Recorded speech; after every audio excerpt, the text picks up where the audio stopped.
We are calling upon Kenyans and citizens to be sober. And one realized that elections have always been coming after every 5 years. And we have been electing people who at times have not been very effective. So even this time round, campaigns will come.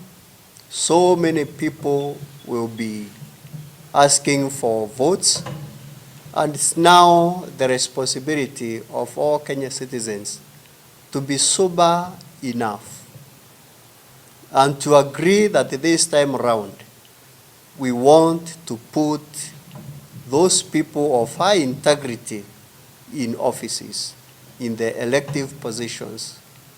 Otherwise, we are pleading with Kenyans not to allow corruption and tokenism to overrule their thinking, so that they will not elect people depending on who has given what and who has given much compared to the other. But we elect people of high integrity, people who will serve Kenyan citizens, people who are suitable, leaders who will be accountable and ready to serve by all means.